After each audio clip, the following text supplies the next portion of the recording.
प्रिय दर्शक बंधुओं, क्या आप जानते हैं कि जिस घर में मां महालक्ष्मी प्रसन्न होकर विराजती हैं, वहां साधारण मनुष्य भी कुछ ही दिनों में राजा जैसा सम्मान, सुख और वैभव प्राप्त करने लगता है। शास्त्रों में कहा गया है, जहां लक्ष्मी का प्रकाश जागृत हो जाए, वहां अंधकार टिक ही नहीं सकता।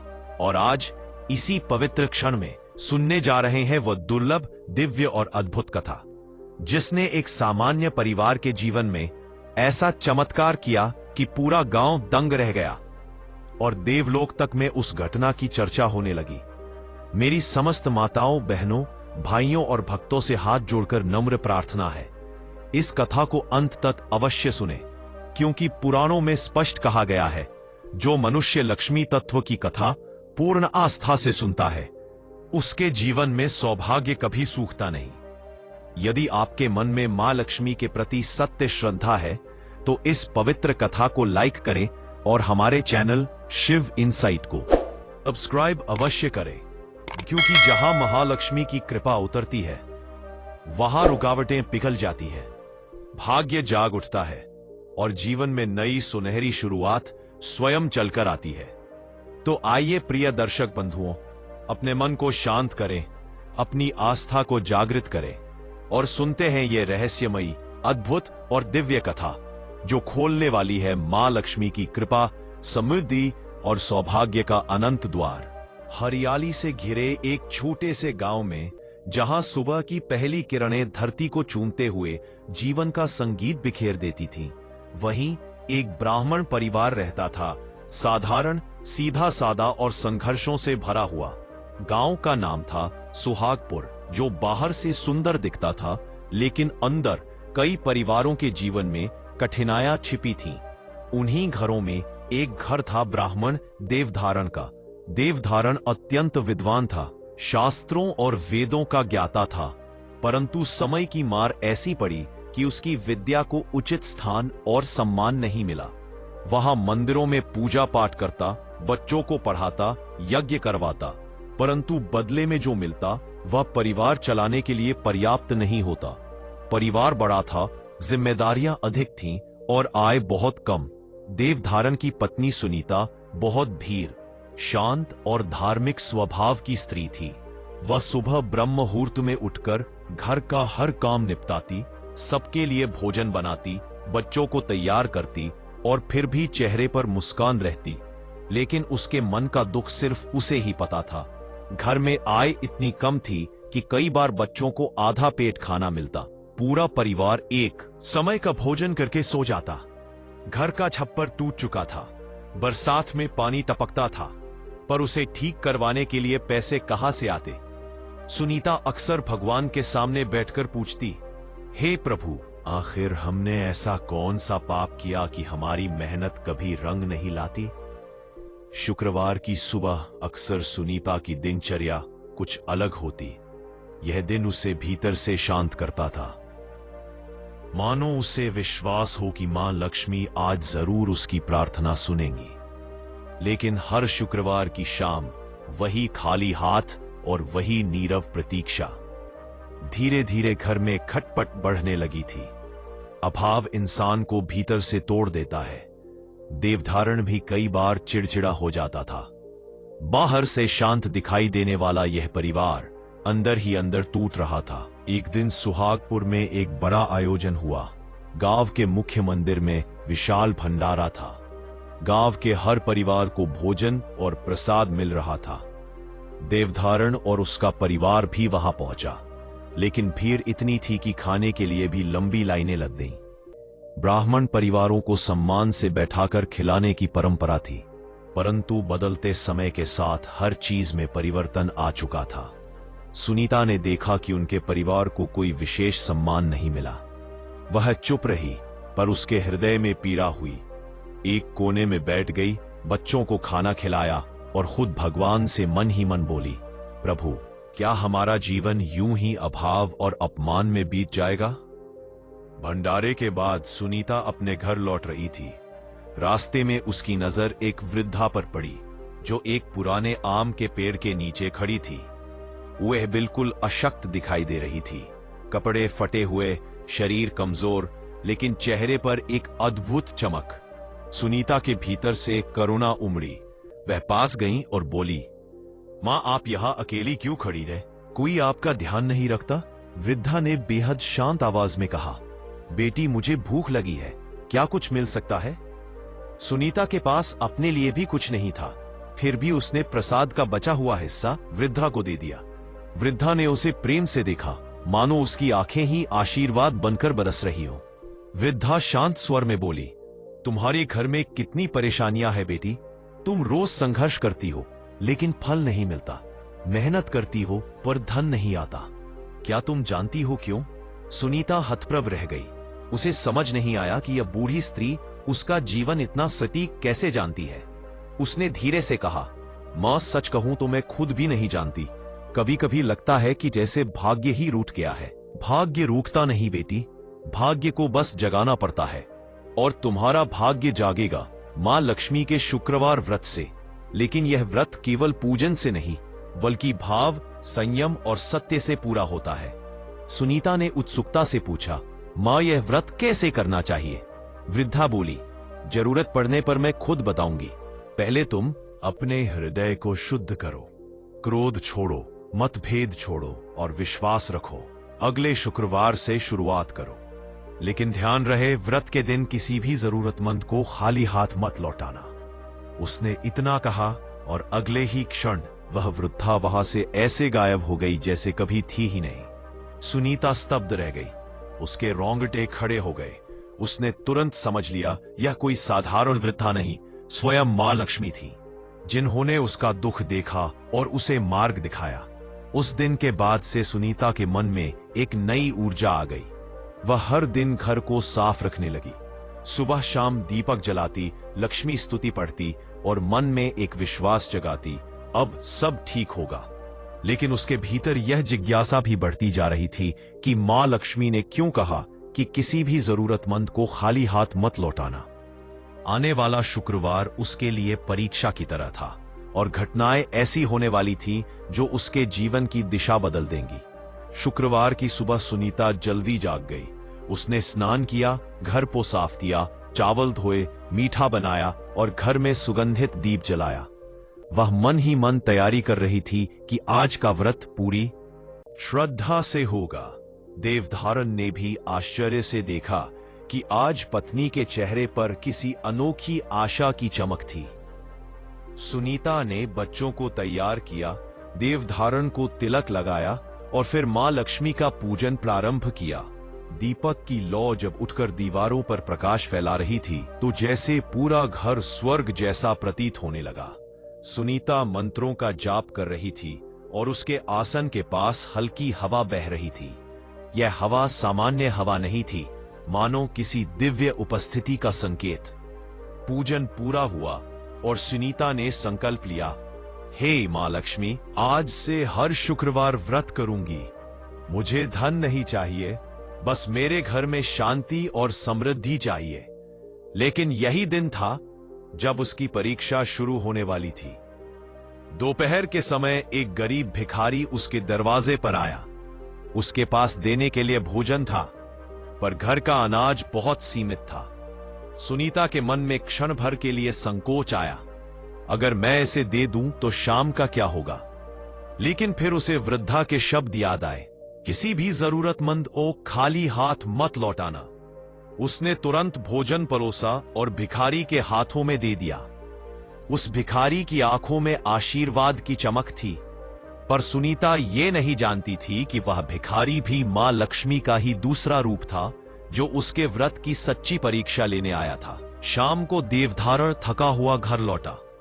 दिन भर मंदिर में पूजा करने के बाद भी उसे मात्र थोड़े से ही पैसे मिले थे। वह निराश था, लेकिन जैसे ही उसने घर में कदम रखा, उसे वातावरण में एक संतुलन, एक शांति महसूस हुई। उसकी नजर सुनीता के चेहरे पर पड़ी। उसके चेहरे पर चिंता नहीं, बल्कि दिव्य आत्मविश्वास था। देवधारण ने पूछा, आज तुम कुछ अलग लग रही हो, क्या बात है? सुनीता ने मुस्कुराते हुए पूरी बात बताई, वृद्धा, आशीर्वाद, व्रत और दिन की घटनाएं। देवधारण ने यह सुना तो वह कुछ देर मौन हो गया। उसे लगा शायद सचमुच अब उनके जीवन में कुछ बदलने वाला है। लेकिन परिवर्तन कभी अचानक नहीं आता। उसके पहले परिस्थितियां और कठिन हो सकती हैं। और सुनीता और देवधारण के साथ भी यही होने वाला था। उधर पहाड़ी पर बसे एक विशाल नगर में एक व्यापारी अपने जीवन के सबसे कठिन दौर से गुजर रहा था। उसे भी मां लक्ष्मी का व्रत करना था, लेकिन उसका मार्ग सुनीता से बिल्कुल भिन्न था। उसे नहीं पता था कि उसकी किस्मत इस गरीब ब्राह्मण परिवार से जुड़ने वाली है। भाग्य की डोरें आपस में कैसे मिलती हैं, यह केवल भगवान जानते हैं। और इसी प्रकार धीरे धीरे भाग्य का चक्र घूमना शुरू हो चुका था। सुनीता ने पहला शुक्रवार व्रत पूरी श्रद्धा से किया था, लेकिन किसी भी महान परिवर्तन से पहले जीवन कुछ कड़ी परीक्षाएं अवश्य लेता है। उस रात जब वह दिया बुझने से पहले मां लक्ष्मी से प्रार्थना कर रही थी, उसकी आंखों में आशा का प्रकाश था। लेकिन उस प्रकाश की लौ में अनगिनत प्रश्न, अनगिनत चिंताएं और एक अदम्य विश्वास भी जल रहा था कि आने वाला समय अब अलग होगा। देवधारण जब सोने गया तो उसके चेहरे पर भी एक अलग ही शांति थी, जैसे उसे भी भीतर से कोई आश्वासन मिल रहा हो। लेकिन अगले ही दिन सुबह ऐसा कुछ घटा जिसने इस नवजागृत उम्मीद को झकझोर दिया। गांव में सूचना फैल गई कि पास के तालाब का किनारा टूट गया है और कई खेतों में पानी भर गया है। कुछ किसानों की फसलें नष्ट हो चुकी थी। गांव में अफरा तफरी का माहौल था। सभी लोग भागते भागते एक दूसरे को पकड़कर हाल पता पूछने लगे। देवधारण ने भी जाकर हालात देखे और शाम को चिंतित मन से घर आया। सुनीता ने देखा कि उसके चेहरे पर तनाव की लकीरें उभर आई थी। देवधारण ने कहा, सुनीता, इस बार पूरे गांव पर संकट है। कई लोग कर्ज में डूब जाएंगे, पूजा पाठ कम होंगे, हो सकता है मुझे भी कम यज्ञ मिले। और उत्तर के साथ सुनीता ने शांत होकर कहा, कभी कभी बुरा समय आकर हमें बड़ी सीख देता है। देवधारण ने उसकी बात सुनी, लेकिन उसे समझ ना आया। उसे लगता था कि धर्म कर्म से जीवन चलता है, पर समय की देवानी भी परीक्षा में पड़ जाते हैं। परंतु उसी रात गांव के बाहर एक अलग ही कहानी घट रही थी, जो अदृश्य रूप से इस परिवार के भाग्य को जोड़ने वाली थी। उस पहाड़ी शहर का व्यापारी विक्रांत सेठ, जो कई प्रदेशों में अपना व्यापार फैलाए हुए था, अचानक से कर्ज में डूब चुका था। उसके बड़े गोदाम में लगी आग ने सब कुछ नष्ट कर दिया था। बाजार का नुकसान, व्यापारियों का दबाव, परिवार की चिंता, सब मिलकर उसके मन को तोड़ रहे थे। विक्रांत बहुत धार्मिक था, लेकिन दौलत के भंवर में वह अपनी धरती, अपने कर्म और लक्ष्मी की सच्ची महिमा को भूल चुका था। उसकी पत्नी किरण किसी साधु के कहने पर शुक्रवार का व्रत करने लगी थी। उसे विश्वास था कि मां लक्ष्मी उनके दुख दूर कर देंगी। लेकिन विक्रांत के मन में गुस्सा था। लक्ष्मी, व्रत से क्या होगा? मुझे तो व्यापार चाहिए, सौदे चाहिए, लाभ चाहिए। किरण ने शांत स्वर में कहा, कभी कभी जीवन में धन तभी आता है जब मन विनम्र होता है। व्रत मन को बदलता है, धन को नहीं। लेकिन मन बदल जाए तो धन अपने आप आकर्षित होता है। विक्रांत ने कोई उत्तर नहीं दिया, परंतु उसी रात उसे एक अजीब सपना आया। सपने में एक दिव्य स्त्री ने उसे कहा, तुम्हारे जीवन का भाग्य एक गरीब परिवार से जुड़ा है। जब तुम उस परिवार की सहायता करोगे, तभी तुम्हारा भाग्य लौटेगा, तभी तुम्हारी धन लक्ष्मी वापस आएगी। जिस दिन तुम उस परिवार को पहचान लोगे, उसी दिन तुम्हारी किस्मत का द्वार खुलेगा। विक्रांत घबरा कर उठ गया। उसके शरीर में कंप कंपी थी। वह समझ नहीं पाया कि यह सपना था या कोई दिव्य संकेत। उसकी पत्नी किरण बोली, लक्ष्मी मां अक्सर अपने भक्तों को संकेत देती है, तुम इस सपने को हल्के में मत लेना। विक्रांत यह तो समझ गया कि कुछ तो है, पर वह नहीं जानता था कि भाग्य की डोर उसे सुनीता और देवधारण से जोड़ने वाली है। उधर सुनीता के घर में दिन फिर से सामान्य हो गए थे, परंतु सामान्य शब्द उसके लिए वास्तव में सामान्य नहीं था। हर दिन नया संघर्ष, नई परीक्षा लेकर आता। उसका बड़ा बेटा आदित्य, जो बहुत होशियार था, पढ़ना चाहता था, लेकिन स्कूल की फीस भरना मुश्किल हो गया था। एक दिन मास्टर जी ने कहा, देवधारण, आदित्य बहुत तेज है, मगर फीस बकाया है, कुछ करो। देवधारण ने शर्म से सिर झुका लिया। उस रात सुनीता ने पहला बड़ा सबक सीखा। भक्ति तभी संपूर्ण होती है जब उसके साथ साहस जुड़ा हो। उसने देवधारण से कहा, अगर मैं कुछ काम करूं, गांव की महिलाओं के कपड़े सिल देती हूं, थोड़ा बहुत पैसे मिल जाएंगे। देवधारण ने मना किया, तुम ब्राह्मण स्त्री हो, तुम यह सब काम करोगी? सुनीता ने शांत स्वर में कहा, गरीबी जाति नहीं देखती, काम छोटा बड़ा नहीं होता, और लक्ष्मी मां केवल कर्म को देखती है। अगर मैं परिश्रम करूंगी तो वह मुझ पर प्रसन्न होंगी। देवधारण के पास कोई उत्तर नहीं था। अगले दिन सुनीता ने अपने पुराने सिलाई मशीन को साफ किया। वह टूटी फूटी थी, लेकिन काम चलने लायक थी। उसने गांव की औरतों से कहा, अगर किसी को कपड़े ठीक करवाने हों तो मेरे पास भेज देना। महिलाएं पहले आश्चर्य में थी, पर धीरे धीरे वे काम लाने लगी। सुनीता ने मेहनत से कपड़े सी और थोड़ा सा पैसा कमाया। जब उसने वह पैसा देवधारण के हाथ में दिया तो देवधारण की आंखें नम हो गईं। उसने कहा, तुमने मेरे अभिमान को बचाया भी और झकझोर भी दिया। मैं तुम पर गर्व करता हूं। लेकिन सुनीता जानती थी, यह तो बस शुरुआत है। अभी भाग्य को पूरी तरह बदलने के लिए कई घटनाएं बाकी थी। अगला शुक्रवार फिर से आया। सुनीता ने व्रत की तैयारी शुरू की। इस बार उसने पिछले सप्ताह से ज्यादा श्रद्धा, ज्यादा प्रेम और ज्यादा विश्वास से पूजा की। लेकिन तभी एक और चुनौती सामने आई। पूजन के बाद दोपहर को दरवाजे पर फिर से दस्तक हुई। इस बार एक बूढ़ी महिला आई, बहुत गरीब, बहुत कमजोर, बहुत थकी हुई। सुनीता ने सोचा, पिछली बार भी एक वृद्धा आई थी, आज भी शुक्रवार, क्या यह भी परीक्षा है? वृद्धा ने धीमे स्वर में कहा, बेटी, कई दिनों से भूखी हूं, कुछ मिल जाए तो भगवान तुम्हारा भला करेंगे। सुनीता ने बिना सोचे खाना परोसकर दे दिया। वृद्धा ने आशीर्वाद दिया, तुमने दान नहीं दिया बेटी, तुमने अपना हृदय दिया। याद रखना, लक्ष्मी वही प्रवेश करती है जहां दिल की दया कभी खत्म नहीं होती।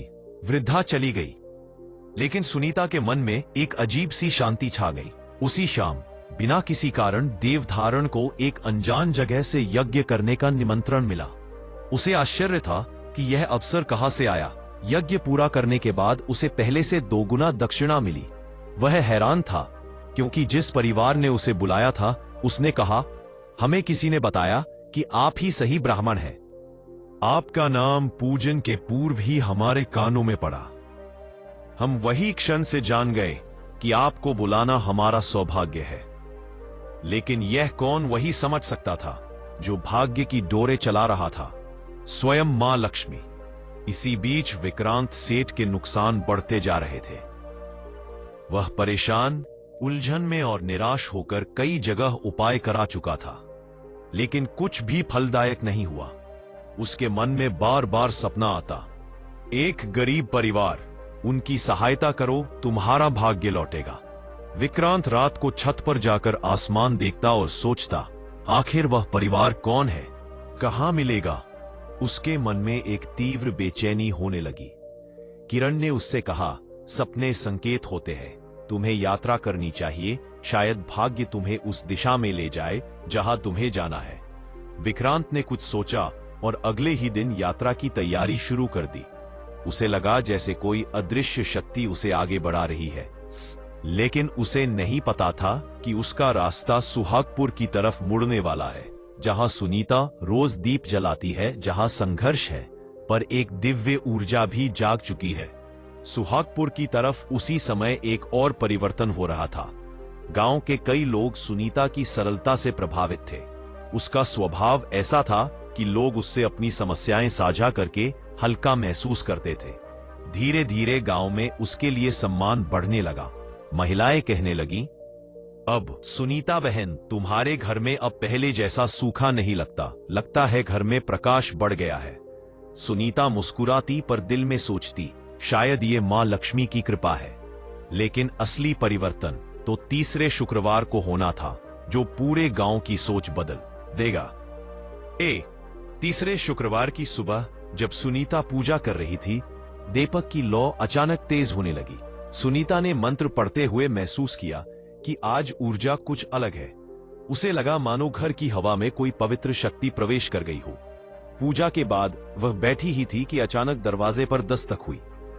इस बार एक युवा स्त्री खड़ी थी, साधारण वेशभूषा पर आंखों में असीम दुख। वह बोली, बहन, मैं रास्ता भटक गई हूं। मेरे पास घर जाने का कोई उपाय नहीं, क्या तुम मेरी मदद कर सकती हो? सुनीता ने उसे अंदर बैठाया, पानी दिया, भोजन दिया। वह स्त्री बहुत भावुक होकर बोली, किसी ने मुझे आज तक इतनी सहजता से मदद नहीं की। मैं इस उपकार को कभी नहीं भूलूंगी। उसने जाते समय सुनीता के हाथ में एक छोटा सा पॉच रखा। यह मेरी ओर से आपका आभार है। इसे खोलना मत, जब समय आएगा तब खुल जाएगा। सुनीता चकित रह गई। पॉच खोलने का मन हुआ, पर उसने स्त्री की बात मान ली। लेकिन उसे क्या पता था कि वह स्त्री कोई साधारण मनुष्य नहीं, बल्कि भाग्य का भेजा हुआ संदेश थी। उसी दिन शाम को विक्रांत सेठ यात्रा पर निकला। उसकी गाड़ी पहाड़ियों को पार करती, जंगलों से गुजरती, खेतों के बीच चलती हुई धीरे धीरे सुहागपुर की सीमा में प्रवेश करने लगी। उसे खुद नहीं पता ये रास्ता उसने क्यों चुना, बस दिल कहता था यही जाना है, यही कुछ है। गाड़ी जैसे ही गांव के पास पहुंची, उसका पहिया कीचड़ में फंस गया। ड्राइवर बोला, सेठ जी, लगता है हमें किसी से मदद लेनी पड़ेगी। विक्रांत कार से उतरा और आसपास देखने लगा। उसकी नजर दूर एक मिट्टी के घर पर पड़ी, जहां धीमी सी रोशनी चमक रही थी। वह घर सुनीता का घर था। भाग्य ने दोनों के कदम एक दूसरे की ओर बढ़ा दिए थे, लेकिन उन्हें अभी यह पता नहीं था कि यह मुलाकात उनके जीवन का मोड़ बनने वाली है। रात धीरे धीरे गांव के ऊपर अपना घूंघट पसार रही थी। दूर कहीं कच्चे चूल्हों से उठता धुआं, चरणी में बंधे बैलों की घंटियों की धीमी आवाजें और हवा में बहती मिट्टी की सौंधी महक सुहागपुर को ऐसा बना रही थी मानो यह संसार से अलग किसी शांत संसार का हिस्सा हो। इसी शांति में विक्रांत सेठ का भारी चमकदार वाहन गांव की कच्ची सड़क में फंसा हुआ था। ड्राइवर परेशान था। पहियों ने कीचड़ में और गहरा घर बना लिया था। विक्रांत उस दृश्य को घूरते हुए खड़ा था। उसके मन में बेचैनी का तूफान था। क्या मैं गलत रास्ते पर आ गया हूं? क्या यह मेरे सपने का संकेत है या कोई भ्रम? लेकिन उसके भीतर से कोई अदृश्य आवाज बार बार कह रही थी, यही रुकना है, यही वह स्थान है। ड्राइवर ने धीरे से कहा, सेठ जी, अगर आप चाहे तो मैं आसपास किसी से मदद मांग लूं। विक्रांत ने चारों ओर नजर दौड़ाई। उसकी नजर एक मिट्टी के घर पर पड़ी, जहां से दीपक की हल्की रोशनी बाहर आ रही थी। उस छोटे से घर की दहलीज पर लगी तुलसी और पास जलता दीपक बता रहा था कि घर में पूजा का माहौल है। विक्रांत का दिल अचानक तेजी से धड़कने लगा। उसे लगा, यही है वह स्थान, शायद यही वह परिवार मिलेगा। वह बिना समय गंवाए उस घर की ओर बढ़ा। घर का दरवाजा आधा खुला था। भीतर से मंत्रों की धीमी गूंज और धूप की सुगंध आ रही थी। वह दरवाजे के पास पहुंचा ही था कि भीतर से सुनीता बाहर आई। उसने एक अनजान व्यक्ति को देखकर हल्का सा आश्चर्य प्रकट किया, लेकिन उसके चेहरे पर भय नहीं, बल्कि सहज अपनापन था। विक्रांत ने विनम्र स्वर में कहा, बहन, क्या आप कुछ मदद कर सकती है? हमारी गाड़ी कीचड़ में फंस गई है। सुनीता बोली, अरे यह तो आम बात है, यहां मिट्टी जल्दी फिसल जाती है, मैं किसी को बुलाती हूं। वह कुछ दूरी पर खड़े 3 गांव वालों को पुकार लाई। वे कुल्हाड़ी, मोटा बांस और रस्सी लेकर आए और कुछ ही मिनटों में गाड़ी बाहर निकाल दी। विक्रांत ने उन्हें पैसे देने चाहे, पर वे बोले, नहीं साहब, हम पैसे नहीं लेते, यहां लोग एक दूसरे के काम आते हैं। विक्रांत इस सरलता से अभिभूत हो गया। शहर में ऐसा कभी नहीं होता। तभी सुनीपा ने कहा, आप अंदर आकर थोड़ी देर विश्राम कर लीजिए, रात काफी हो चुकी है। विक्रांत ने संकोच से कहा, नहीं बहन, मैं आपको परेशान नहीं करूंगा। सुनीता बोली, यह परेशानी नहीं, हमारा धर्म है। आप अतिथि हैं, अतिथि देवो भव। विक्रांत पहली बार इस स्त्री को देख रहा था, लेकिन उसे लगा जैसे कहीं इस चेहरे को पहले भी देखा है, शायद सपने में, शायद किसी दर्शन में। उसके मन का कोई हिस्सा कह रहा था, यही वह परिवार है, लेकिन वह अभी भी आश्वस्त नहीं था। वह घर के भीतर गया। मिट्टी की फर्श, साधारण सा चूल्हा, टूटी हुई पर साफ चारपाई, दीवार पर भगवान की तस्वीरें और एक कोने में दीपक। घर साधारण था, बहुत ही साधारण, लेकिन भीतर एक दिव्य शांति थी जो विक्रांत ने वर्षों में कभी महसूस नहीं की थी। सुनीता ने पानी दिया। विक्रांत ने पिया और पहली बार ऐसा लगा कि यह पानी किसी तीर्थ का जल है, इतना शुद्ध, इतना पवित्र। तभी देवधारण अंदर आए और हाथ जोड़कर बोले, स्वागत है। गांव की स्थिति आप देख ही रहे हैं, बारिश ने सब जगह कीचड़ भर दिया। विक्रांत ने उन्हें ध्यान से देखा। उनके चेहरे पर गरीबी थी, पर आत्मसम्मान भी था। उनकी आंखों में संघर्ष था, पर मेहमान के लिए सम्मान भी था। कुछ देर बाद विक्रांत ने कहा, क्या मैं पूछ सकता हूं, आप लोग क्या काम करते हैं? देवधारण बोले, मैं ब्राह्मण हूं, पूजा पाठ करता हूं, यहीं बच्चों को पढ़ाता भी हूं। विक्रांत का दिल एकदम कांप उठा। सपने में मैंने जिस परिवार को देखा था, वह भी ब्राह्मण परिवार था। यही लोग हैं, यही लोग हैं। उनके मन में हलचल होने लगी। तभी घर के बाहर तेज हवा चली और दीपक की लौ डगमगाई। लेकिन आश्चर्य, वह बुझी नहीं, बल्कि और तेज हो गई। विक्रांत यह देखता रहा। देवधारण और सुनीता को यह सामान्य लग रहा था, लेकिन विक्रांत के लिए यह किसी संकेत से कम नहीं था। उसने धीरे से पूछा, बहन क्या आप व्रत करती है? सुनीता मुस्कुराई, हाँ, शुक्रवार का व्रत, मां लक्ष्मी की कृपा के लिए। विक्रांत के शरीर में जैसे बिजली दौड़ गई। वह बोला, शुक्रवार का व्रत? सुनीता, जी हाँ, यह व्रत मेरे जीवन में बहुत बदलाव ला रहा है, ऐसा मुझे महसूस होता है। विक्रांत स्तब्ध रह गया। यही तो वह व्रत था जिसके बारे में उसे संकेत मिला था। कुछ देर तक घर में मौन छाया रहा। सिर्फ दीपक की लौ की हल्की सरसराहट सुनाई दे रही थी। विक्रांत के मन में तूफान उठ रहा था। क्या यही वह परिवार है? क्या मुझे इनकी सहायता करनी चाहिए? लेकिन कैसे? मैं कौन होता हूं इनके जीवन में हस्तक्षेप करने वाला? वह उठकर बाहर आया। रात गहरी हो चुकी थी। दूर कहीं कुत्तों के भौंकने की आवाजें, खेतों में झींगुरों का गान और हवा की सरसराहट। यह रात कुछ अलग थी।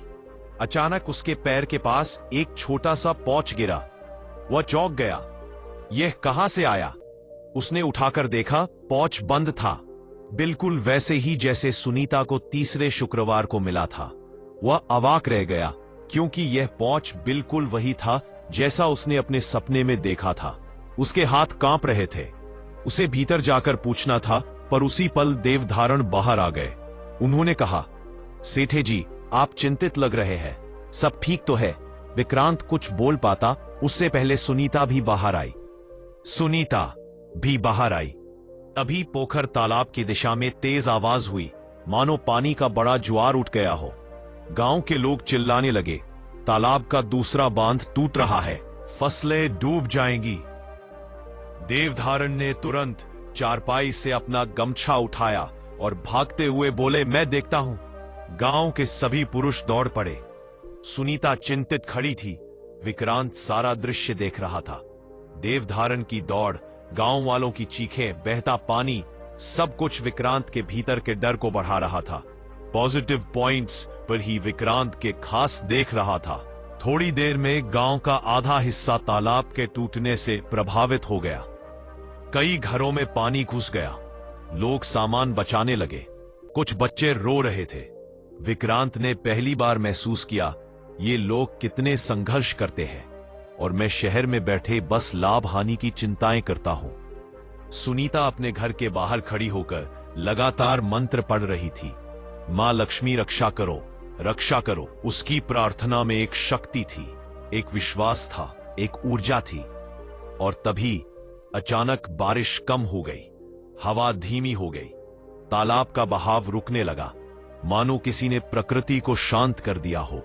गांव वाले दौड़कर बोले, एक देवधारण जी, आपकी पत्नी ने जैसे ही प्रार्थना शुरू की, बहाव कम होने लगा। यह चमत्कार है। देवधारण ने सुनीता को देखा। उसकी आंखों में आंसू आ गए। विक्रांत यह सब देख रहा था और उसकी आत्मा भीतर से पिघल रही थी। उसने सोचा, यह वही परिवार है, यही वह परिवार है जिसके भाग्य से मेरा भाग्य जुड़ा है। रात के लगभग 12 बजे तक स्थिति शांत हो गई। गांव वाले थककर घर लौटे। विक्रांत फिर से सुनीता के घर आया और बोला, बहन, अगर आप अनुमति दें तो मैं सच कहूं, मैं आप जैसे परिवार को खोज रहा था। सुनीता और देवधारण दोनों चौंक गए।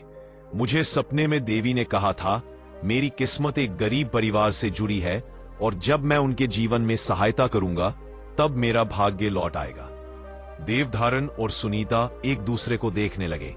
उनके चेहरे पर आश्चर्य, श्रद्धा और संदेह का मिश्रण था। विक्रांत ने आगे कहा, मुझे नहीं पता क्यों, लेकिन मुझे पूरा विश्वास है कि आप वही परिवार हैं। कुछ देर तक पूरा घर मौन रहा। फिर सुनीता ने धीरे से कहा, सेठ जी, यदि मां लक्ष्मी ने आपको यहां भेजा है तो जरूर कोई बड़ा उद्देश्य होगा, लेकिन दान का अर्थ एहसान नहीं होता। यदि आपका मन निर्मल है तो ही दान फलता है। विक्रांत ने सिर झुकाकर कहा, मेरी नीयत पूरी तरह साफ है, मैं बस आपकी सहायता करना चाहता हूं। तभी देवधारण ने कहा, सहायता? कैसी सहायता?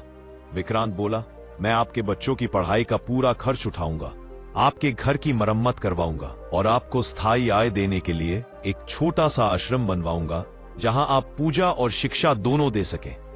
देवधारण रो पड़े। सुनीता की आंखों से आंसू बहने लगे। उन्होंने महसूस किया कि मां लक्ष्मी की कृपा सचमुच उनके घर में उतर रही है। लेकिन कहानी यहीं खत्म नहीं होती, क्योंकि अगले शुक्रवार को ऐसा चमत्कार होने वाला था जिसे देखकर पूरा गांव बदल जाएगा और विक्रांत का भी भाग्य उसी दिन पूरी तरह पलट जाएगा। देवधारण और सुनीता के घर में उस दिन एक अद्भुत शांति थी, जैसे वातावरण में ही कोई दिव्य ऊर्जा फैल गई हो। विक्रांत के आने के बाद से घर अलग ही तरह चमकने लगा था। दीवारें वही थी, फर्श वही था, लेकिन जैसे हवा में कोई आशा की सुगंध घुल गई थी। देवधारण मन ही मन मां लक्ष्मी को धन्यवाद दे रहे थे कि इतने वर्षों के संघर्ष के बाद उनके जीवन में कोई अच्छा दिन भी आया है। लेकिन उन्हें यह नहीं पता था कि जो होने वाला है वह सिर्फ उनके घर के लिए नहीं बल्कि पूरे गांव के लिए वरदान बनने वाला है। अगला शुक्रवार आने वाला था और पूरा गांव उस चमत्कारिक कथा को जान चुका था कि किस तरह विक्रांत ने गरीबों के लिए काम शुरू किया है। लोग कहते, मां लक्ष्मी ने उसे धन से नहीं दिल से अमीर बनाया है। विक्रांत अगले शुक्रवार की तैयारी में लगा था। वह चाहता था कि गांव में एक जगह बनाई जाए जहां हर शुक्रवार को सामूहिक लक्ष्मी पूजा हो, जहां हर जाति, हर वर्ग, हर मनुष्य बिना भेदभाव के बैठ सके। वह चाहता था कि इस पूजा का उद्देश्य सिर्फ देवी की कृपा पाना नहीं बल्कि लोगों में एकता और अपनेपन की भावना जगाना भी हो। इस बीच गांव के कुछ लालची लोग यह सब देखकर खुश नहीं थे। उन्हें लगता था कि अगर विक्रांत गरीबों की मदद करने लगेगा तो उनकी दादागिरी, उनका दबदबा खत्म हो जाएगा। उन्हीं में से एक था भेरू महाजन, गांव का सबसे स्वार्थी और लालची आदमी। वह उधारी पर ब्याज इतना लेता था कि लोग उसे गांव का सूखा दानव कहते थे। भेरू ने देखा कि विक्रांत जहां जाता है वहां लोग उसके पैर छूते हैं, उसे सम्मान देते हैं और धीरे धीरे लोग महाजन के पास जाना बंद कर रहे हैं। उसके अंदर जलन का दानव जाग उठा। वह बोला, अगर विक्रांत ऐसे ही चलता रहा तो मेरा क्या होगा? गांव में किसी को मुझसे डर नहीं लगेगा, मेरे पैसे का रौब खत्म हो जाएगा। धीरे धीरे उसने विक्रांत को रोकने की योजना बनानी शुरू कर दी। Win stress. उधर विक्रांत के जीवन में दिव्य संकेत शुरू हो चुके थे। एक रात शुक्रवार से ठीक 2 दिन पहले विक्रांत को एक सपना आया। सपने में उसने देखा एक विशाल कमल पर एक दिव्य ज्योति बैठी है। 4 हाथों वाली चमकती हुई आकृति, सफेद वस्त्र और चारों ओर सुनहरी किरणें। वह आकृति मुस्कुरा रही थी और धीरे से कह रही थी, विक्रांत, जिस रास्ते पर तुम चल रहे हो उसी पर चलते रहो। इस शुक्रवार को तुम्हारी किस्मत का द्वार खुलेगा, लेकिन सावधान, असुर शक्ति तुम्हें रोकने की कोशिश करेगी। तुम्हारा मन डगमगाए उससे पहले याद रखना, दान ही सबसे बड़ा धन है। विक्रांत की नींद खुल गई। उसका दिल तेजी से धड़क रहा था। उसे समझ नहीं आया कि यह सिर्फ सपना था या कोई दिव्य संकेत। अगली सुबह जब वह देवधारण के घर पहुंचा तो वहां एक आश्चर्य उसका इंतजार कर रहा था। सुनीता ने कहा, बेटा विक्रांत, कल रात हमारे घर में भी अजीब सी रोशनी फैली, जैसे कोई दीपक खुद जल उठा हो। क्या यह शुक्रवार का संकेत है? विक्रांत ने पहले कुछ नहीं कहा, लेकिन अंदर ही अंदर वह समझ चुका था कि इस शुक्रवार को कुछ असाधारण होने वाला है। पूरा गांव सुबह सुबह तैयार हो गया है। जिस मैदान को विक्रांत ने साफ करवाया था वहां रंगोलियां बनी थीं। लोगों ने पहली बार मिलकर पूजा का स्थल सजाया था। किसी ने फूल लाए, किसी ने जल, किसी ने दीपक। गांव के बच्चे पहली बार इतने उत्साह से दौड़ भाग कर रहे थे। देवधारण ने विक्रांत से कहा, बेटा, आज का दिन गांव के इतिहास में लिखा जाएगा। लेकिन हर पवित्र काम से पहले बाधाएं भी आती है। उसी सुबह भेरू महाजन अपनी टोली लेकर पहुंचा और चिल्लाने लगा, ये पूजा यहां नहीं होगी, यह जमीन मेरी है, इसे मंदिर बनाने की इजाजत मैं नहीं दूंगा। गांव वाले डर गए। देवधारण चुप रहे। सुनीता बच्चों को पीछे करने लगी, लेकिन विक्रांत आगे बढ़ा। उसने शांत आवाज में कहा, भेरू जी, यह जमीन पंचायत की है और पंचायत ने इसकी इजाजत दी है। पूजा तो होगी और आप चाहे तो हमारे साथ बैठ सकते हैं। भेरू महाजन तिलमिलाया। उसे उम्मीद नहीं थी कि विक्रांत इतनी शांति से जवाब देगा। वह गुस्से में बोला, मैं दिखाता हूं कि पूजा कैसे होती है। आज यहां एक दीप भी नहीं जलेगा। इतने में अचानक तेज हवा चली। लोगों के हाथ में पकड़े दीपक बुझने लगे। आकाश में बादल घिर आए और ऐसा लगा मानो प्रकृति ही पूजा के खिलाफ हो गई हो।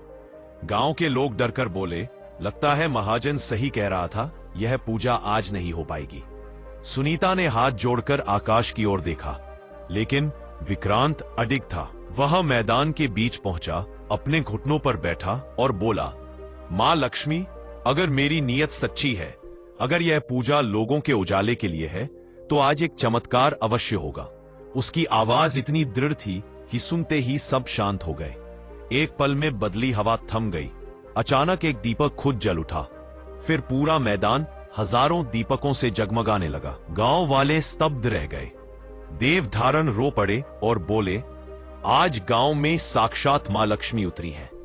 भेरू महाजन यह देख भागने लगा, लेकिन हवा रुक गई और हल्की सी चमक उसके सामने पड़ी, जैसे कोई कह रहा हो, अभी भी समय है, बदल जाओ। भेरू महाजन उस चमक से घबरा गया। वह एक पल के लिए रुक गया, जैसे किसी अदृश्य शक्ति ने उसकी टांगें रोक दी हो। उसकी सांसें तेज हो गई, माथे पर पसीना आ गया। उस रोशनी का तेज उसके दिमाग में उतरता गया, मानो कोई शक्ति उसे उसके जीवन फल के अन्याय की याद दिला रही हो। उसे उन लोगों के चेहरे दिखने लगे जिन्हें उसने कर्ज में दबाया था, जिनके घर उसने छीन लिए थे, जिनके बच्चे उसके कारण भूखे सोए थे।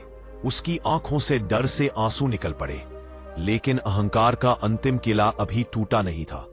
उसने गर्दन झटकते हुए खुद को संभालने की कोशिश की और बोला, ये सब तमाशा है, विक्रांत का बनाया हुआ छल। मैं ऐसे नहीं डरने वाला। लेकिन जैसे ही उसने पीछे मुड़कर कदम बढ़ाए, जमीन उसके पैरों के नीचे कांप उठी। बस हल्की सी, लेकिन इतनी कि वह असंतुलित होकर वहीं घुटनों के बल गिर पड़ा। गांव वाले अवाक खड़े थे। देवधारण ने धीमे स्वर में कहा, जिसके मन में पाप होता है, उसका पहला शत्रु उसका अहंकार ही बनता है। इस देवधारण उस दिव्य पल को देखता रहा। उसके हृदय में कोई अजीब सी करुणा उमड़ी। उसने भेरू की ओर हाथ बढ़ाया और कहा, महाजन जी, मां लक्ष्मी दंड नहीं देती, राह दिखाती हैं। अगर आप सच में बदलना चाहते हैं तो ये रहा, हम सबके बीच बैठने का अवसर। गांव वालों की सांसें थम गईं। जिस आदमी से वे वर्षों से डरते थे, आज उसी को विक्रांत ने बराबरी की जगह दी। भेरू ने विक्रांत के हाथ को देखा। उस हाथ में ताकत नहीं, देवत्व था। कांपते हुए उसने वे हाथ थाम लिया। जीवन में पहली बार उसके चेहरे पर विनम्रता आई। उधर मैदान में दीपक अब तेजी से चमक रहे थे। हवा सोने के कणों जैसी चमक लिए बह रही थी। रंगोली की आकृतियों में कोई अद्भुत तेज फैल गया था। देवधारण ने मंत्रोच्चार शुरू किया, श्रीम ह्रीम क्लीम महालक्ष्म्याय नमः। सभी लोग एक साथ बैठ गए और जैसे ही मंत्रों की ध्वनि पूरे वातावरण में गूंजने लगी, मैदान का स्वरूप बदल गया, जैसे धरती स्वयं देवी के चरणों का आसन बन गई हो। ऊपर पचते हुए मैदान का स्वरूप बदल गया। ये अभी बेजा है। अगर अनुमति हो तो मैं पहला दीप मां को अर्पित करना चाहूंगी। मैंने जीवन भर गरीबी और दुख देखे हैं, शायद आज मेरी भी सुनवाई हो जाए। विक्रांत तुरंत बोला, मां, ये पूजा ही आपके लिए है, पहला दीप आपका ही है। महिला कांपते हाथों से दीप जलाने लगी, लेकिन उसका हाथ थरथरा रहा था। विक्रांत आगे बढ़कर उसके हाथ को सहलाया और दीप को स्थिर किया, और तभी दीपक से निकली लौ ने अचानक आकार बदलना शुरू किया। लौ का प्रकाश ऊपर उठने लगा, लंबा हुआ और धीरे धीरे 4 शाखाओं में बंट गया। जैसे किसी अदृश्य शक्ति ने उसे मां लक्ष्मी के 4 हाथों का रूप दे दिया हो।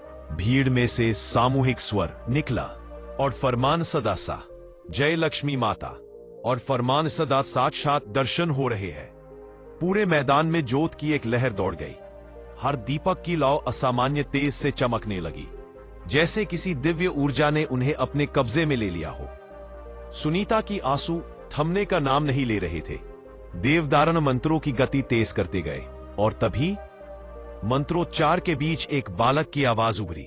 मां ने कहा है, सच्चे मन से मांगोगे तो आज ही फल मिलेगा। लोग इधर उधर देखने लगे। वह बच्चा कौन था? आवाज कहां से आई? लेकिन कोई दिखाई नहीं दिया। कुछ लोग कहने लगे, यह स्वयं मां का संकेत है, यह दिव्य वाणी है। गांव का माहौल आध्यात्मिक ज्वाला से भर चुका था। भेरू महाजन अब तक एक कोने में बैठा था। उसका कठोर चेहरा नरम पड़ चुका था। वह रो रहा था, जोर से नहीं लेकिन भीतर से टूटकर। विक्रांत उसके पास बैठा और नर्म स्वर में बोला, डरिए नहीं महाजन जी, आपने गलतियां की, पर आज आपके पास उन्हें सुधारने का अवसर है। भैरू ने कांपते स्वर में कहा, विक्रांत, मैंने बहुत अत्याचार किए हैं, मैंने कई घर बर्बाद किए। अगर मां सचमुच हमारे बीच आई है तो क्या मुझे माफ करेंगी? विक्रांत मुस्कुराया। मां लक्ष्मी क्रोध नहीं, करुणा का स्वरूप है।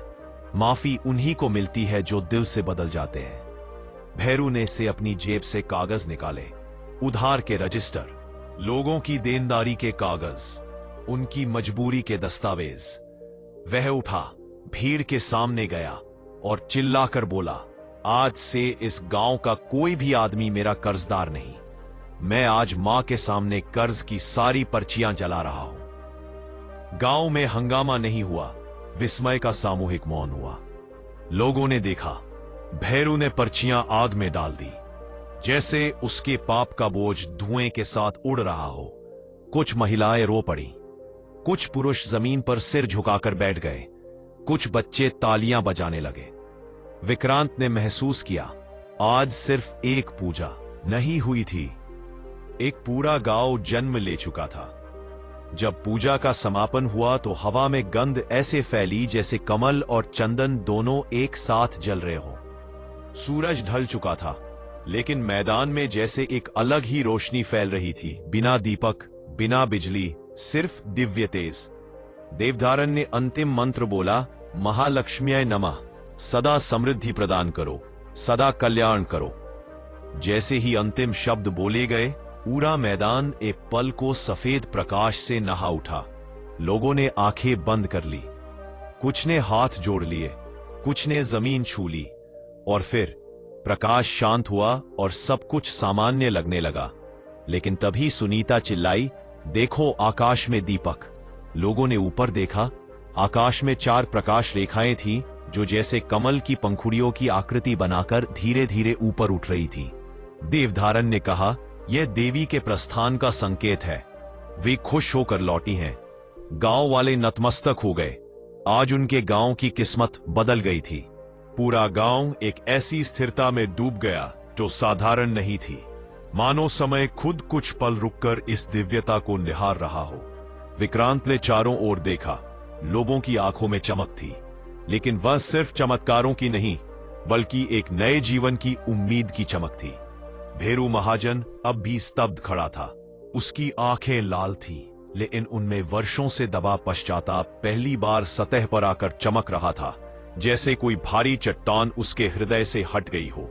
सुनीता, देवधारण और बाकी गांव वाले अभी तक परिसर में फैली उस अदृश्य ऊर्जा को महसूस कर रहे थे, जो जैसे उनकी आत्माओं को छूकर निकल रही थी। तभी हल्की हवा चली, इतनी धीमी कि शायद किसी को महसूस न होती, पर आज हर पत्ता, हर दीपक, हर इंसान उस हवा में छिपे संदेश को सुन पा रहा था। मैदान के किनारे पर खड़े पीपल के विशाल वृक्ष की पत्तियां एक साथ खड़खड़ाईं, जैसे उनमें भी उत्साह और आनंद की लहर उठी हो। लोग धीरे धीरे उठने लगे। बातचीत की हल्की फुसफुसाहटें शुरू हुई। कोई कह रहा था कि उसने देवी की छाया देखी, कोई कह रहा था कि उसने मंत्रों के बीच किसी मधुर घंटी की ध्वनि सुनी, और कोई यह दावा कर रहा था कि उसे हवा में कमल की पंखुड़ियां तैरती दिखी। विक्रांत इन सभी बातों को सुनता रहा, लेकिन उसके मन में सिर्फ एक विचार गूंज रहा था, आज का दिन मेरे जीवन की दिशा बदल देगा। उसे पता था कि मां लक्ष्मी ने सिर्फ गांव को नहीं बल्कि उसे भी आशीर्वाद दिया है, लेकिन वह आशीर्वाद किस रूप में प्रकट होगा, यह रहस्य अभी बाकी था। तभी देवधारण उसके पास आए। उनकी आंखों में वही तेज था जो सिर्फ अनुभवी साधकों में होता है, और उन्होंने धीमे स्वर में कहा, विक्रांत, आज रात यहां जो हुआ है वह साधारण नहीं था। मां ने तुम पर एक विशेष दृष्टि डाली है। आने वाले शुक्रवार को तुम्हें ऐसा अवसर मिलेगा जो तुम्हें केवल समृद्धि नहीं बनाएगा बल्कि दूसरों के लिए समृद्धि का माध्यम भी बना देगा।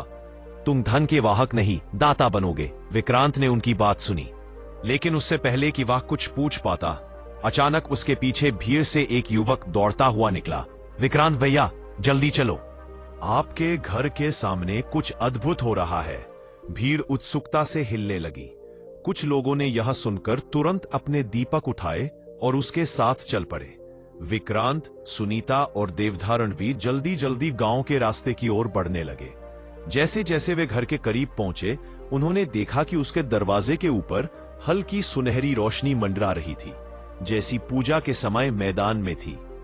लोग फुसफुसा रहे थे, ये देवी की कृपा है, ये संकेत है कि विक्रांत का भाग्य आज बदलने वाला है। जब वे दरवाजे तक पहुंचे तो देखा कि रोशनी धीरे धीरे भीतर की ओर खिंच रही थी, जैसे कोई अदृश्य शक्ति घर के भीतर प्रवेश कर रही हो। फिर वह रोशनी गायब हो गई, लेकिन उसके पीछे देवी सी सुगंध छोड़ गई। घर के अंदर प्रवेश करते ही उन्होंने देखा कि पूजा घर का दीपक बिना हवा, बिना स्पर्श, बिना तेल खत्म हुए अब भी तेजी से जल रहा था, जैसे किसी दिव्य शक्ति ने उसे छुआ हो। सुनीता तुरंत घुटनों के बल बैठ गई और हाथ जोड़कर बोली, ये तो स्पष्ट संकेत है कि मां हमारे घर आई थी। विक्रांत भी स्तब्ध था और उसकी आत्मा अंदर से कह रही थी कि यह आने वाले बड़े परिवर्तन का सिर्फ पहला चरण है। तभी गांव के बुजुर्गों में से एक आगे आए और बोले, बेटा, ऐसे चमत्कार यूं ही नहीं होते। यह माता का आदेश है कि तुम कल से इस गांव के पुनर्निर्माण का दायित्व संभालो। जिस प्रकार तुमने आज सबको एकजुट किया है, उसी प्रकार आगे भी सबका मार्गदर्शन करो। गांव वालों ने सहमति में सिर हिलाया। भैरू महाजन भी आगे आया और विक्रांत के पैरों पर गिर गया। विक्रांत, तुमने मुझे आज दूसरा जन्म दिया है। मेरे पास धन है, जमीन है, पर मन नहीं था। अगर तुम अनुमति दो तो मैं भी तुम्हारे साथ गांव के पुनर्निर्माण में अपनी पूरी संपत्ति लगा दूं। विक्रांत ने उसे उठाया और गले लगा लिया। महाजन जी, आज से हम सब मिलकर गांव को सोने जैसा बनाएंगे। और फिर जैसे पूरे गांव में एक सामूहिक ऊर्जा उठी।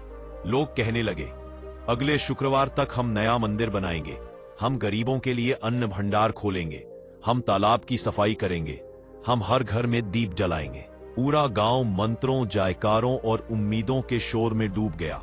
लेकिन इस शोर में भी विक्रांत को एक धीमी सी आवाज सुनाई दे रही थी, जो मैदान में आए उस अदृश्य बालक की आवाज जैसी थी। अगला शुक्रवार, अगला शुक्रवार, तुम्हारी किस्मत का असली द्वार वहीं खुलेगा। और उसी रात जब सारी दुनिया सो गई, विक्रांत चुपचाप अपने आंगन में बैठा उन दिव्य घटनाओं को याद कर रहा था। तभी अचानक हवा में वही कमल जैसी सुगंध दोबारा फैल गई, जैसे कोई अदृश्य हाथ उसके कंधे पर आशीर्वाद रख रहा हो, मानो मां लक्ष्मी खुद उसे अगले शुक्रवार आने वाले चमत्कार के लिए तैयार कर रही हो। एक ऐसा चमत्कार जो न सिर्फ गांव को बल्कि पूरे क्षेत्र को बदल डालने वाला था, और जिसके बाद विक्रांत का जीवन कभी भी पहले जैसा नहीं रहने वाला था। जैसे जैसे रात की नीरवता गहरी होती गई, विक्रांत उसी मौन रोशनी में बैठा रहा और उसके भीतर एक अनजाना कंपन उठने लगा, जैसे मां स्वयं उसके पास बैठकर उससे संवाद कर रही हो। हवा स्थिर थी, लेकिन उसके कानों में कोई धीमी सी धुन बज रही थी, जैसे दूर किसी स्वर्गीय वीणा की तारें अपने आप झनक रही हो। तभी आकाश में बादलों के बीच से चांद निकला और उसकी सफेद रोशनी विक्रांत पर इस तरह गिरी मानो कोई दिव्य चंदन तिलक उसके माथे पर लगाया जा रहा हो।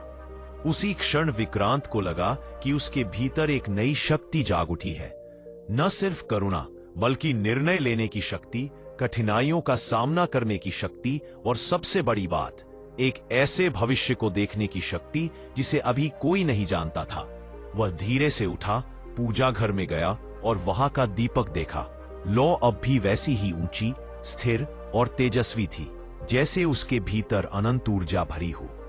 उसने वहां खड़े खड़े प्रण लिया कि अगले शुक्रवार तक वह गांव के विकास के हर काम की नींव रख देगा, चाहे इसके लिए उसे दिन रात क्यों न काम करना पड़े। लेकिन उसे नहीं पता था कि अगले शुक्रवार उसके जीवन में एक ऐसी चीज लेकर आएगा जिसकी कल्पना करना भी असंभव थी। एक ऐसा रहस्य, एक ऐसी विरासत जिसे प्रकट करने का सही समय आ चुका था।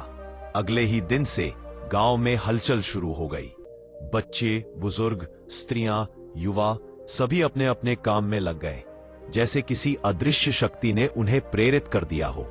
तालाब की सफाई शुरू हो गई, मंदिर के लिए जमीन समतल की जाने लगी, कच्ची सड़कें दुरुस्त की जाने लगी और गांव के हर घर में दीपक सजाए जाने लगे।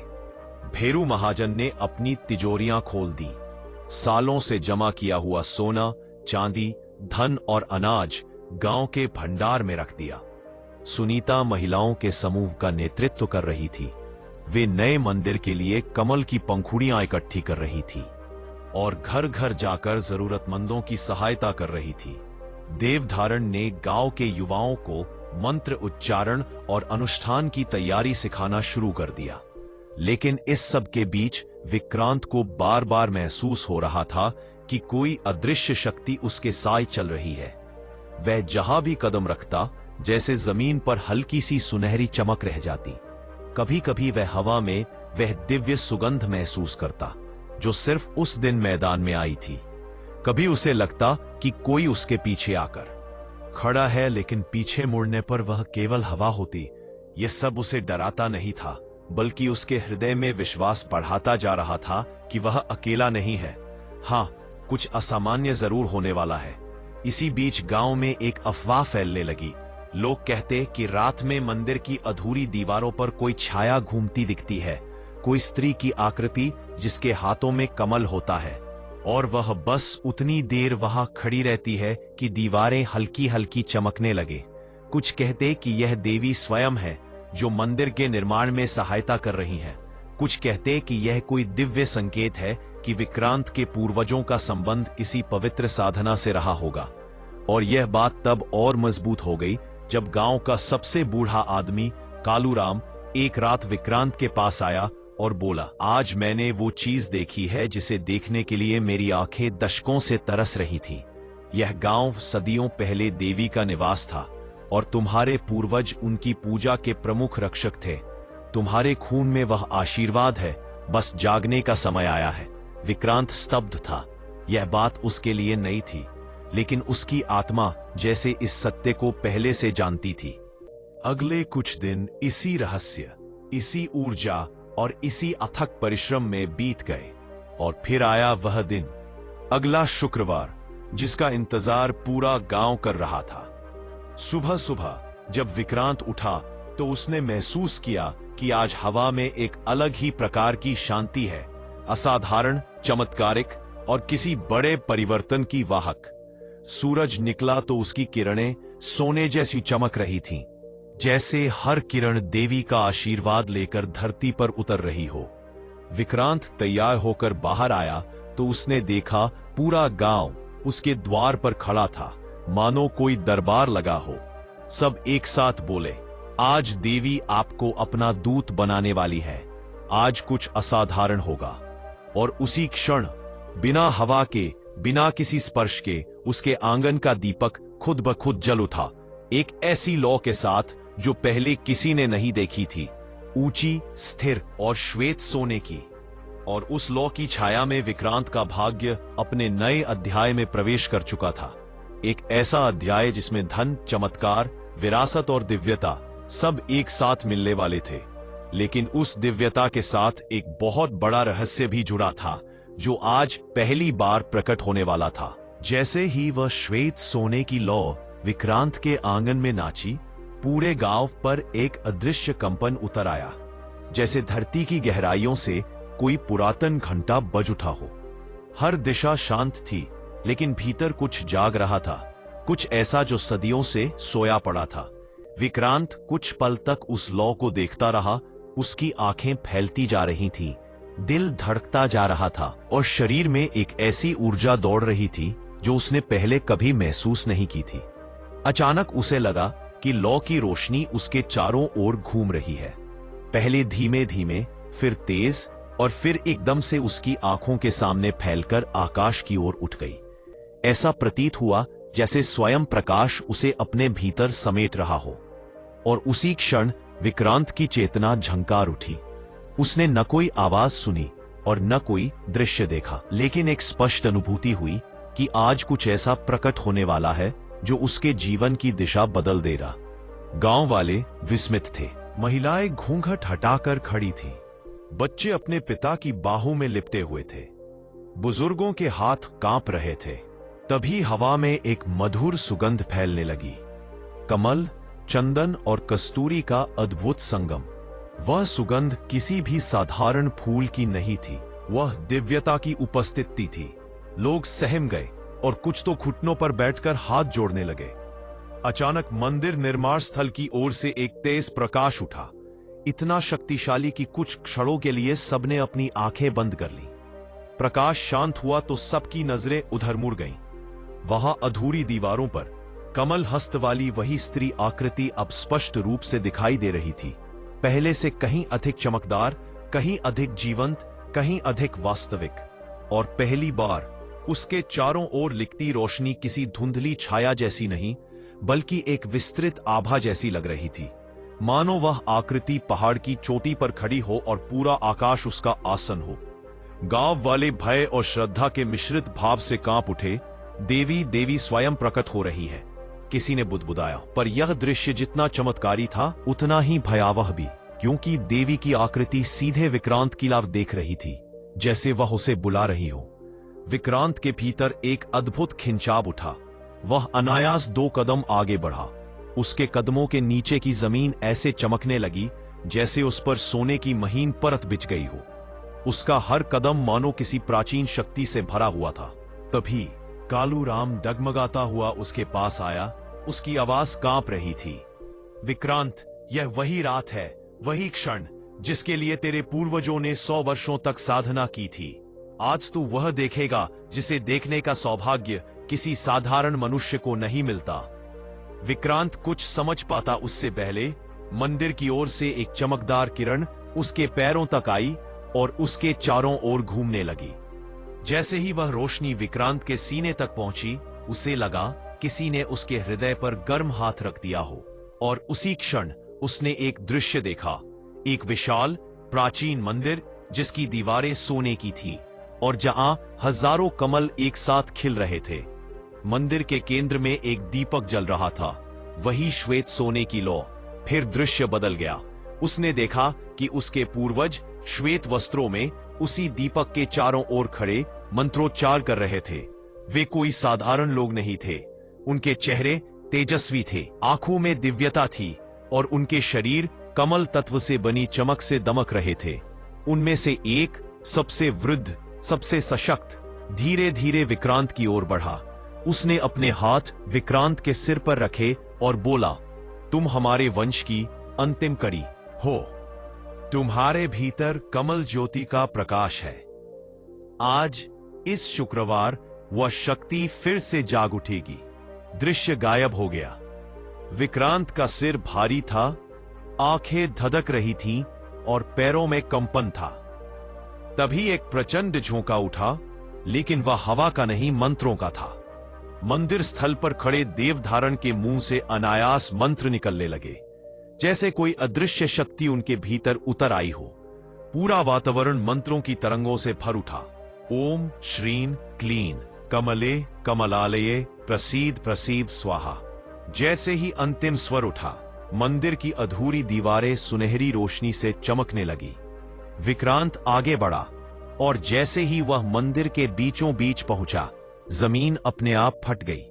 लेकिन डरावनी तरह से नहीं, बल्कि ऐसे जैसे किसी बंद पुस्तक का छिपा अध्याय खुल रहा हो। उस फटी हुई धरती के भीतर एक सीढ़ी उभर आई और उसके नीचे से एक हल्की दिव्य चमक दिखाई देने लगी। यह क्या है? विक्रांत ने कांपती आवाज में पूछा। कालूराम ने उत्तर दिया, यही वह स्थान है जहां तुम्हारे पूर्वजों ने देवी की ज्योति स्थापित की थी।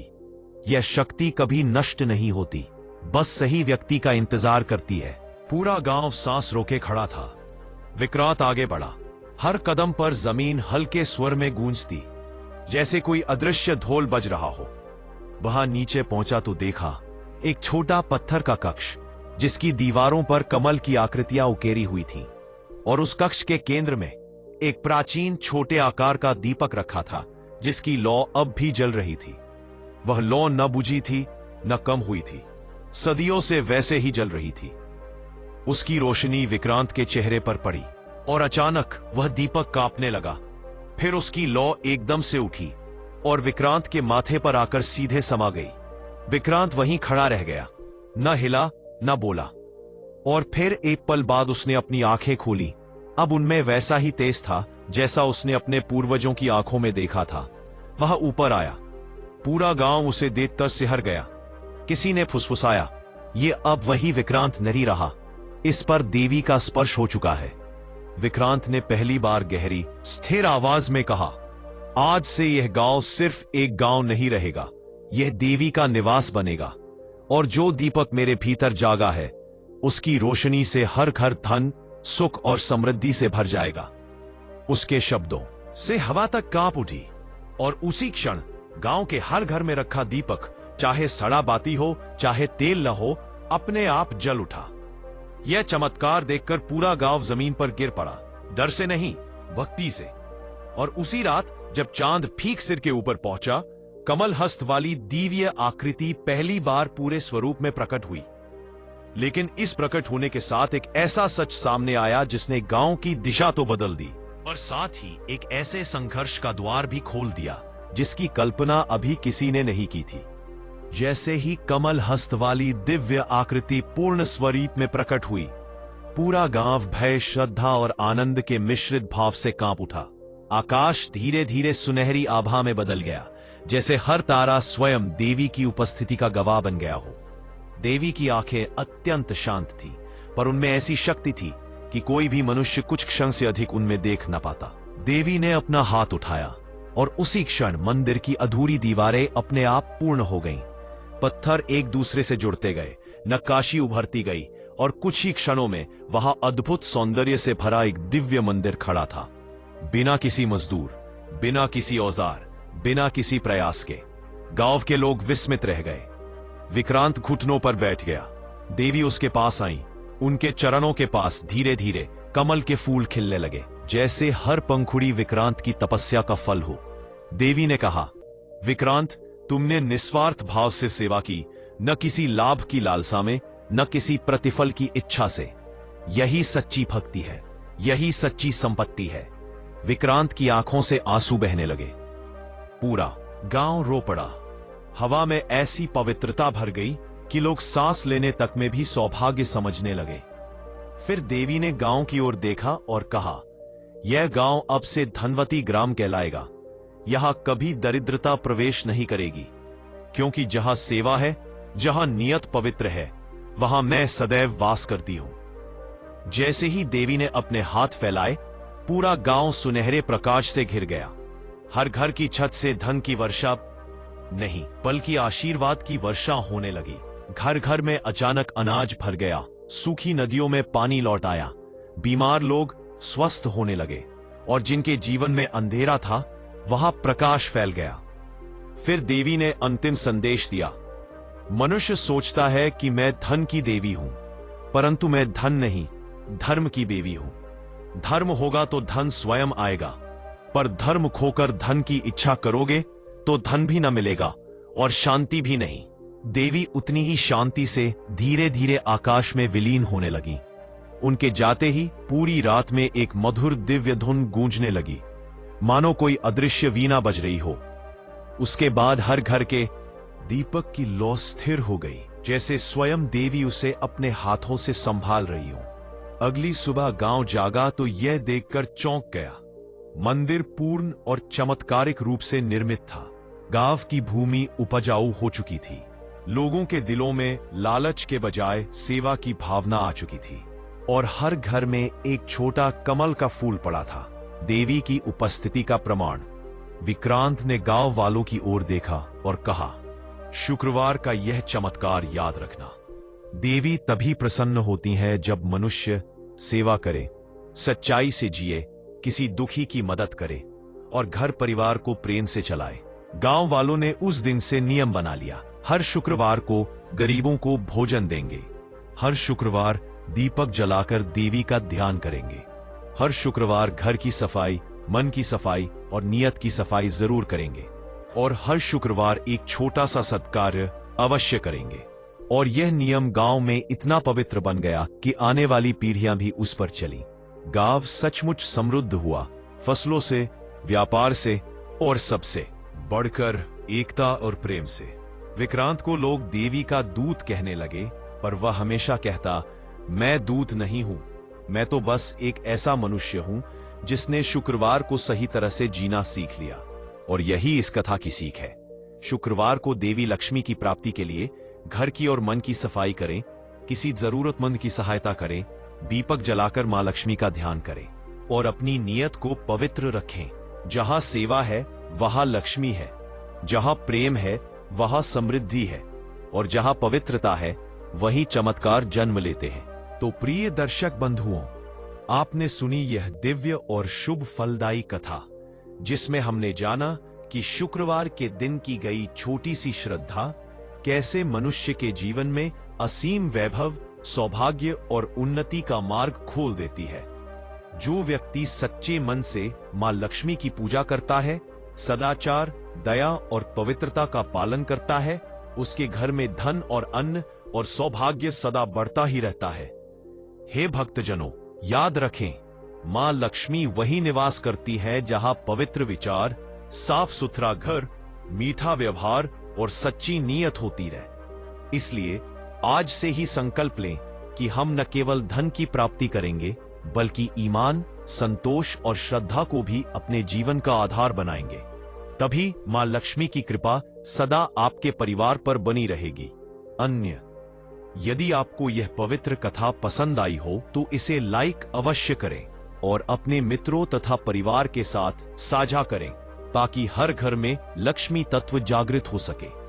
और हां, यदि आप चाहते हैं कि मां लक्ष्मी की कृपा आपके जीवन से कभी दूर न जाए, तो हमारे चैनल शिव इनसाइट को सब्सक्राइब करना न भूलें, क्योंकि जहां मां लक्ष्मी का वास होता है वहां दरिद्रता नहीं टिकती, सुख समृद्धि स्वतः आने लगती है और मनुष्य का जीवन पहले से भी अधिक उज्जवल हो जाता है। जय मां लक्ष्मी, जय श्री हरि वेंकटेश।